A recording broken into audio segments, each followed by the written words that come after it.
students. How are you all? Hope you all are doing very good. So today, students, we have to start our 16th chapter of class 5th, which is about origin of a United Nation and its working. So today we have to discuss about an organization, which is United Nation organization. How does it work? What are its working principles? Okay, so all these topics we're going to cover in this chapter today. So let's begin our chapter. Okay. See, the high ambitions of European countries like England, Netherlands, Portugal, and France led them to explore more and more trade with other countries. Slowly, they established their own colonies there. Gradually, they brought their countries under their control and became more powerful and economically developed. At the same time, these European nations wanted to rule over the underdeveloped countries and began fighting among themselves for supremacy. This caused two major wars among the nations of the world. World War I, which was between two groups of countries, lasted into loss of lives and property. The war was the first of its kind that disturbed got rise to the need of an international body that would stop and solve such problem which erupted world peace.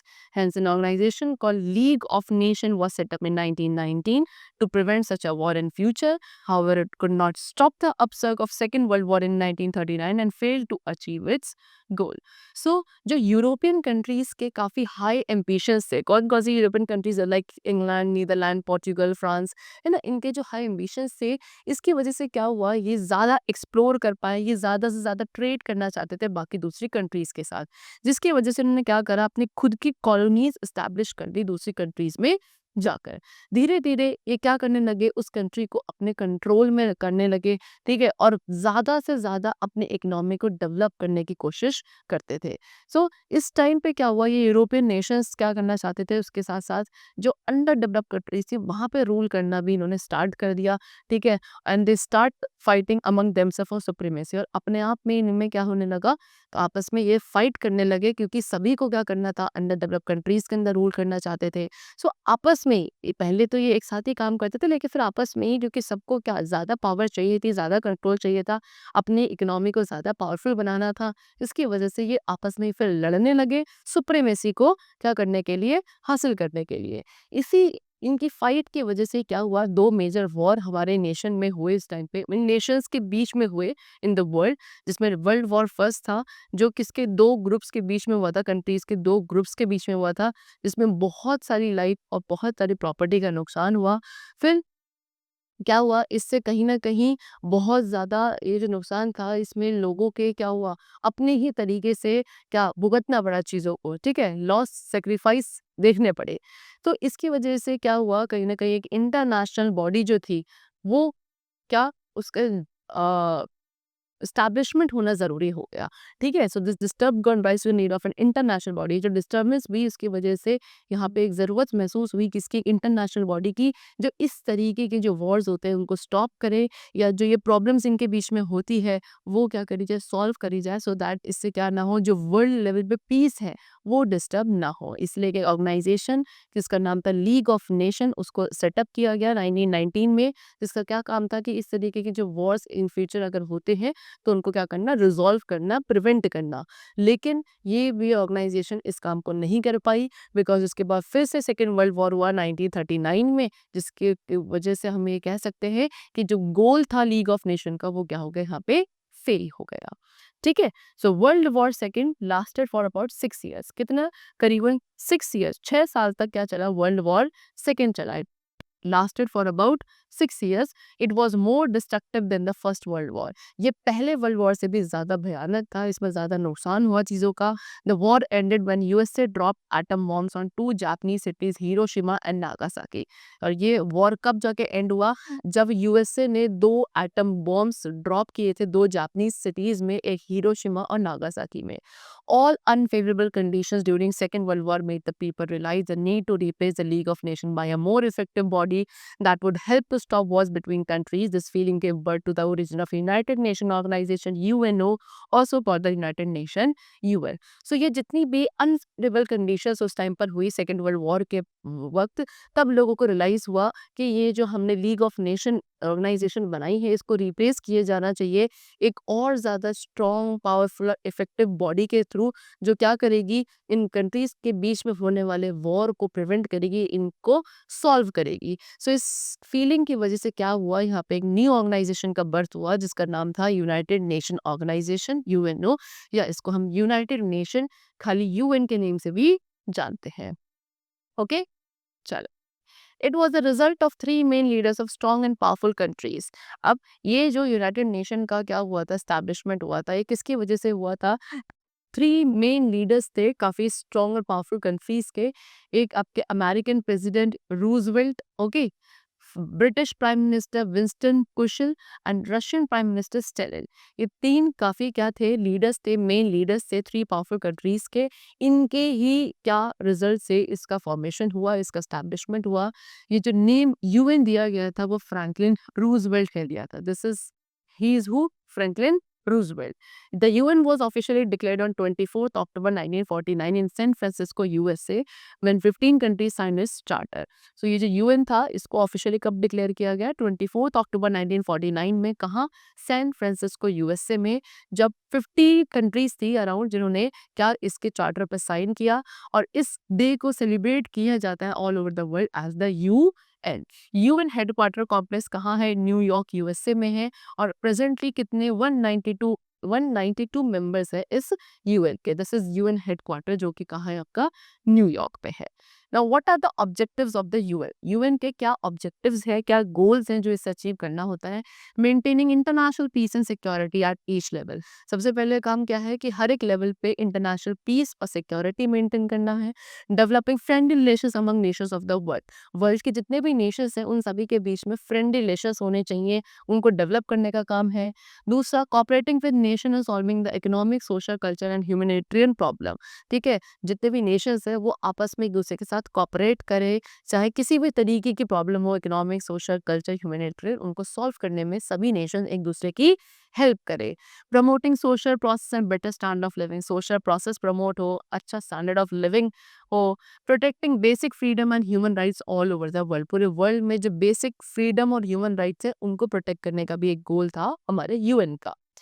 In respect of achieving these objectives, the UN issued a universal declaration of human right. अब इन सभी objectives को achieve करने के लिए UN ने क्या करा? एक universal declaration of human right issue करा। ठीक है, इसको अडॉप्ट किया गया 10 दिसंबर 1948 में। और इसीलिए इस डे को सेलिब्रेट किया जाता है एज ह्यूमन राइट डे हर साल। ठीक है, 10 दिसंबर 1948 में। Right to live as free citizen of a country. ठीक है, एक राइट टू लिव दिया गया। आप एक कंट्री के फ्री सिटीजन है तो आपको जीने का अधिकार है। Right to education, right to employment, right to freedom of worship, speech, writing, travel, equal pay for equal work and equality before the law are some of the important human rights selected in the declaration. इस declaration के अंदर ये सभी तरीके के कुछ important human rights से जो डिक्लेयर किए गए for the citizens of the nation. Symbol of the nation, ये आपका यूएन का सिंबल है। दिस सिंबल, ओके, ये यूनाइटेड नेशन ऑर्गेनाइजेशन का सिंबल है। So the symbol of UN is a world map surrounded by two olive branches in white on A light blue background. तो जो UN का symbol है वो क्या है? एक वर्ल्ड मैप है पूरा, बीच में यहाँ पे वर्ल्ड मैप है जिसको किससे सराउंड कर रखा है? दो ओलिव की ब्रांचेस ने। ये जो दिख रही है आपको, ये दो ओलिव की ब्रांचेस हैं जिसने क्या पूरे वर्ल्ड मैप को होल्ड किया गया है।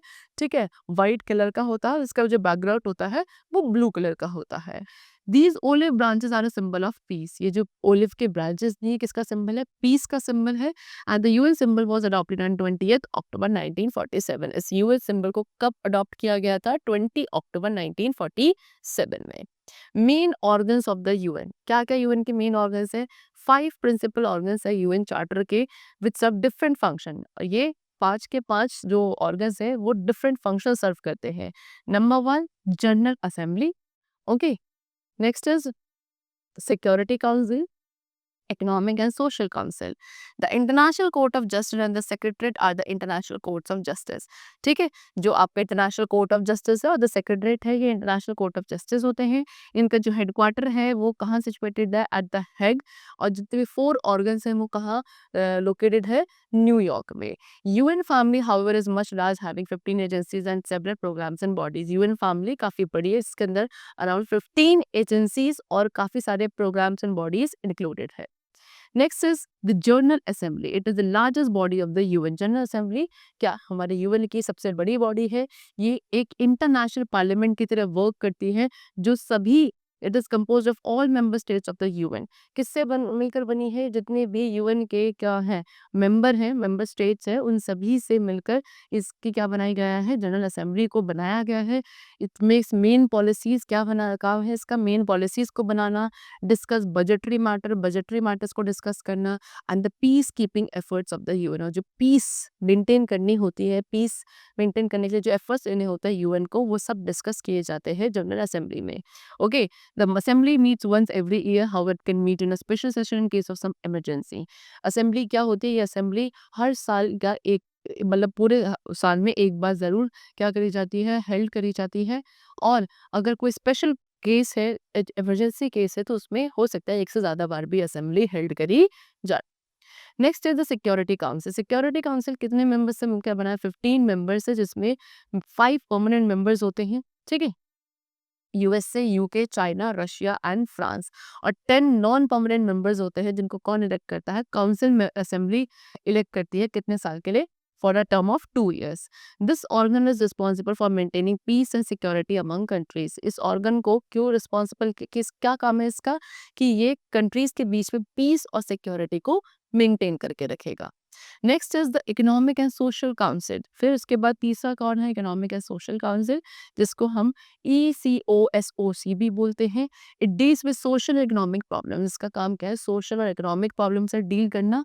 इसका काम है प्रमोट करना social progress, better living standard, providing education to all. कितने? 54 मेंबर कंट्रीज है इसके अंदर, जो इलेक्ट करी जाती है for a term of 3 years by the assembly. उसके साथ वेरियस एजेंसीज हैं इस काउंसिल के अंदर, like world wealth organisation, UNESCO, UNICEF. They work greatly in such field. ये सब मिलकर इस फील्ड के अंदर बहुत अच्छे से वर्क करती है. Next is the international court of justice. Okay. It is also called the world court and is located at the Hague, Netherland. ठीक है. इसको हम वर्ल्ड कोर्ट भी कहते हैं. और ये कहाँ लोकेटेड है? हेग में, जो आपका कहाँ है? नीदरलैंड में है. It is judicial organ of the UN. ये हमारे यूएन का जुडिशियल ऑर्गन है, जो क्या करता है? इंटरनेशनल डिस्प्यूट्स को सेटल करता है वेरी पीसफुली. इसमें कितने? 15 जजेस होते हैं, जो इलेक्ट किए जाते हैं असेंबली के थ्रू. और सिक्योरिटी काउंसिल होती है from the different countries for a term of 9 years. Okay. Next the secretariat. Secretariat क्या है? ये एडमिनिस्ट्रेटिव ऑर्गन होता है हमारे यूएन का. इस सेक्रेटरीट को कौन हेड करता है? Secretary general. Okay. It carries out day to day task of the UN. UN के जो डे टू डे टास्क होते हैं, वो इसी के थ्रू कैरी आउट किए जाते हैं. The secretary general. Secretary general को अपॉइंट किया जाता है कितने? For a term of 5 years, 5 साल के लिए. और ये एज अ स्पोक्समैन प्लस उसके साथ साथ एज अ लीडर काम करता है. किसका? यूएन का. It is is duty to report to the security council. Security council को जो भी चीजें रिपोर्ट करी जाती हैं, वो इसी के थ्रू करी जाती हैं. जो प्रेजेंट सेक्रेटरी जनरल है, वो कौन है? बान की मून. ठीक है. जो साउथ कोरिया के हैं, जिनको अपॉइंट किया गया था 2007 में. ये है आपके Ban Ki Moon. He is the secretariat. Okay. Next is membership in official language of the UN. Membership और यहाँ की जो ऑफिशियल लैंग्वेज है यूएन की. So UN provides membership to all peace loving nation. ठीक है. यूएन उन सभी नेशंस को, जिनको पीस लविंग नेशन है, जिनको शांति पसंद है, उन सभी को ये मेंबर्स बनाना पसंद करता है. एंड प्रेजेंटली 193 मेंबर कंट्रीज हैं. किसकी? यूएन की. ठीक है. It is the duty of the member countries to cooperate with the UN in achieving the goals, maintaining peace and security among the world. जितने भी मेंबर कंट्रीज होंगे UN की, इन सभी की ड्यूटी है कि ये क्या करें? यूएन की जितनी भी पॉलिसीज है, उनके साथ कोऑपरेट करें, सो दैट इनका जो गोल है कि all over the world security और पीस मेंटेन रहे, वो ये अचीव कर सके. UN has declared 6 major languages as its official languages. UN ने कितनी? 6 लैंग्वेजेस को क्या कर रखा है? As an official language adopt किया गया है, जो कि कौन कौन सी है? English, French, Russian, Spanish, Chinese and Arabic. Okay. So we have discussed many facts and information about what UN. It's a very leading organization, and I hope the chapter was very clear and understood to you. We'll meet you very soon in the next class. Till then, take care and thank you very much.